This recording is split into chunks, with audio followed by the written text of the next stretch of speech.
अस्सलाम वालेकुम दोस्तों, ख्वाजा मुनीर। मैं फेसबुक के साथ साथ मेरा एक चैनल भी है, उस पर भी वीडियो अपलोड होती हैं। अगर आप पसंद करें तो आप उसको सब्सक्राइब कर सकते हैं।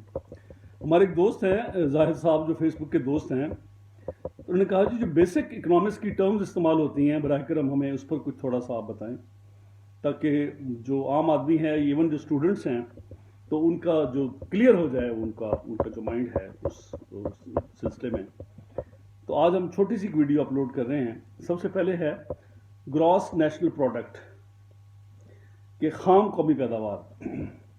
तो ये आप इसको इस तरीके से देखें कि मुल्क में जितनी भी पैदावार आपकी है, ज़रूरी पैदावार है, इंडस्ट्रियल पैदावार है, और जो आपकी जो सर्विसेज हैं, जो नौकरी पेशा लोग हैं वो हैं, या इवन जो लोग मुल्क से बाहर गए हुए हैं और पैसा भेज रहे हैं वो, या इवन आप जो हमारे बरामदात और दरामदात हैं, इंपोर्ट एक्सपोर्ट्स का गैप है, अगर आपकी एक्सपोर्ट्स ज़्यादा हैं तो वो भी ग्रॉस डोमेस्टिक जो प्रोडक्ट है उसमें शामिल होंगे जीडीपी में। और दूसरा है कि नेट नेशनल प्रोडक्ट क्या है।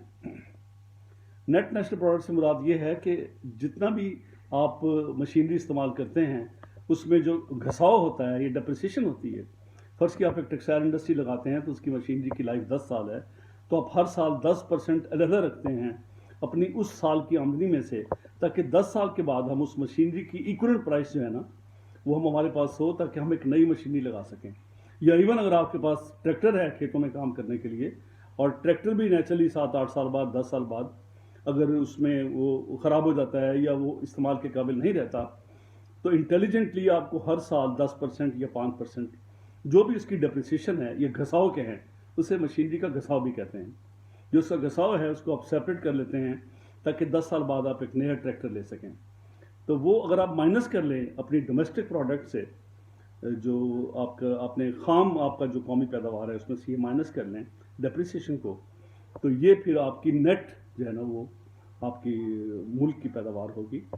और अगर आप इसको जो आपकी नेट आपकी पैदावार है, प्रोडक्ट है, आप उसको अपने मुल्क की टोटल पॉपुलेशन से डिवाइड कर लें तो आपकी पर कैपिटा निकल आएगी कि फी का आमदनी कितनी है।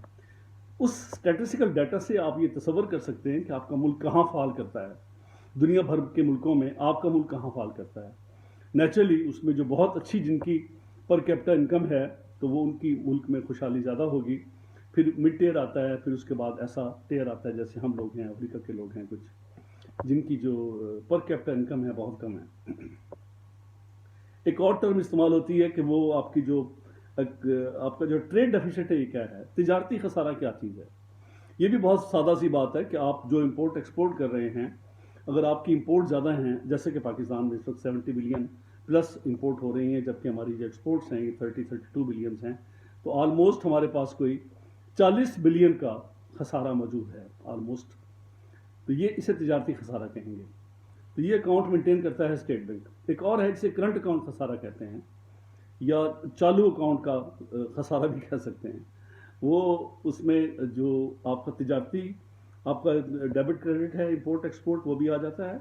और जो करंट अकाउंट है उसमें आप जब क्रेडिट में एंट्रीज डालेंगे तो आप जो बाहर से लोन ले रहे हैं, कर्जाजात ले रहे हैं, या बाहर से को आपको इंटरेस्ट रिसीव हो रहा है, या बाहर से आपको फॉरेन रिमिटेंसेज आ रही हैं, या बाहर के जो टूरिज्म आपकी इंडस्ट्री है वो टूरिस्ट आपके पास आ रहे हैं, तो क्रेडिट साइड पे जाएंगे, एक्सपोर्ट, ये सारी चीज़ें। और डेबिट साइड पे आपका जाएगा जो आप इंपोर्ट कर रहे हैं, और जो आपके स्टूडेंट्स बाहर पढ़ने के लिए जा रहे हैं, आपके टूरिस्ट बाहर पढ़ने के लिए जा रहे हैं, आपने जो बाहर से लोन ले रखे हैं उसका आप इंटरेस्ट पे कर रहे हैं। फिर जो आप नेट बैलेंस निकालते हैं दोनों का, तो अगर आपका प्लस है तो ये सरप्लस होगा, वरना ये खसारे में होगा और ये डेफिसिट होगा। इस तरह बजट डेफिसिट क्या चीज़ है, बड़ा सिंपल। आप घर का बजट बनाते हैं, अगर आपकी आमदनियाँ ज़्यादा हैं और ख़र्चे कम हैं तो वो सरप्लस होगा, ज़ायद आमदनी होगी, आपकी बचत होगी। और अगर आपकी आमदनी कम है, खर्चे ज़्यादा हैं, फिर आपका खसारा होगा। इसी तरह आप नेशनल का बजट बनाते हैं, नेशन का बजट बनाते हैं, और उसमें आप जो खसारा है या सरप्लस है उसकी कैलकुलेशन करते हैं। फिर दो ही सूरतें हैं, या तो आमदनी बढ़ा लें या फिर अपने खर्चे कम करें। एक और सूरत यह है कि आप जो आपका वो है इनकम टैक्स है उसको आप बढ़ाएं अपनी आमदनी तक कि आपकी बढ़े, ادروائز پھر آپ کو قرضے لینے پڑتے ہیں تاکہ آپ اس خسارے کو پورا کر پائیں. لیکن اس کا لاس یہ ہوتا ہے کہ اگلے سال چونکہ اس لونز پر آپ نے انٹرسٹ بھی دینا ہوتا ہے تو آپ کا اگلے سال کا بجٹ پھر خسارے میں چلا جاتا ہے. پاکستان کے ساتھ یہی ہوا کہ ہم ہر سال اپنے خسارے کو دور کرنے کے لیے جو ریمیڈیل میئرز ہیں، جو برابر ایک ایسے اقدامات ہونے چاہیے جس سے ہم اپنے خرچے کم کریں، آمدنیاں بڑھائیں، وہ کرنے کے بجائے ہم قرض پہ معیشت چلاتے رہے اور اس کا انٹرسٹ بڑھتا رہا.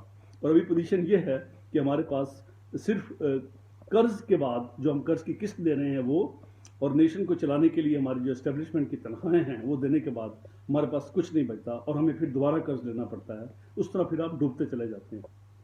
اس طرح کچھ ایسی چیزیں ہیں جس میں آپ اسٹیٹسٹیکل ڈیٹا کلیکٹ کرتے ہیں. وہ اس لیے ہوتا ہے تاکہ آپ کو پتہ لگے کہ آپ کے ملک میں معیار زندگی کیا ہے، آپ کی ایوریج لائف کیا ہے. جیسے پاکستان کی ایوریج لائف بڑھ کے اس وقت 67 ایئرز ہے، جبکہ جاپان میں 85 پلس ہے، یورپ میں بھی 80 پلس ہے.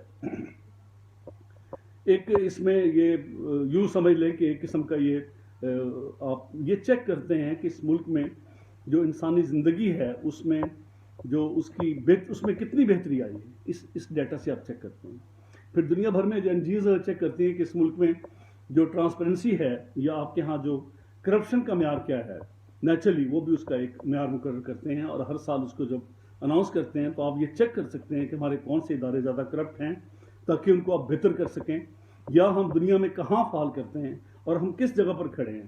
ایجوکیشن کیا ہے آپ کا؟ ہمارا ایجوکیشن ریٹ اس وقت بھی 60% سے بلو ہے، جبکہ بنگلہ دیش میں 85% ہے، سری لنکا میں 95% ہے، انڈیا میں بھی اس وقت 80% پلس ہے. تو یہ ہمارے ریجن میں اس وقت جو پوزیشن ہے اس وقت ہم آلموسٹ افغانستان کے معیار پہ کھڑے ہیں، جبکہ باقی سارے ملک اس ریجن میں ایجوکیشن میں بھی ہم سے زیادہ ہیں اور جو باقی انسانی معیار ہیں ترقی کے وہ اس سے بھی زیادہ ہیں. پھر ایک اور چیز ہے کریڈٹ ریٹنگ کہ یہ کیا چیز ہے. یہ اصل میں ایسی انٹرنیشنل تنظیمیں ہیں جو بتاتی ہیں کہ آپ اس ملک کو اگر قرضہ دیں گے کہ واپسی کے چانسز کتنے ہیں، اس نے کتنا قرضہ لیا ہوا ہے، اس کی ملکی پیداوار کتنی ہے، اس کی استطاعت اور کیپیسٹی کتنی ہے کہ یہ قرضہ وقت پہ واپس کرے گا.